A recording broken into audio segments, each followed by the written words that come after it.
Good morning, my friends from all over the world, and happy Vlogmas! So the morning has started really cozy here inside. Outside it's not so cozy, it's actually very cold and it's snowing the whole time. I think we probably have already a layer of 1-2 centimeters of snow, which is really nice. If you're inside, outside, I'm not so sure.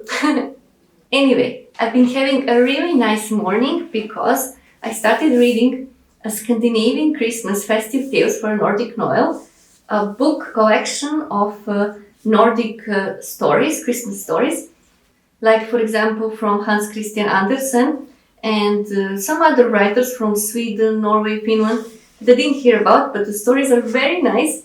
And I'm mostly looking forward to the Little Match Girl from Hans Christian Andersen, which is on the 100th page. So I'm far from there, but I really can't wait to get there because I know the story and I know the story is very nice. And for this day, actually, Ugi and me, we planned to go to the bookstore to buy some books. We also wanted to buy a form for cookies. So I don't know how are they exactly called in English, but for making cookies like a star, a bear, or a Christmas tree, because we wanted to make in the evening Christmas cookies. And we never made them before, so we don't have these forms. We also wanted to go to one town nearby. It's called Erlangen, and we wanted to visit there a Christmas market that is called Historical Christmas Market, and it's pretty different than the Christmas market in Nuremberg because it is in the medieval style. So the cups are like in medieval style. The people working there and selling mulled wine are also dressed in medieval style. There is a fire, and it's really very nice. It's really different. It's not so commercial. It's not so mainstream. So it is a bit like time travel. And then when we come back home, we will make some cookies. But now, I guess we will wait until the snow stops, and until then I will do some drawing and drink some more tea, maybe coffee, and then we will go outside and I will take you, my friends, with us. So this vlog is gonna be very Christmassy and very wintry. So my friends, prepare yourself for some cozy mood and enjoy the vlog.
it's you! Yes, What are you doing here? helping you How is it going? slowly. But you're doing awesome job, Oogie. Just continue.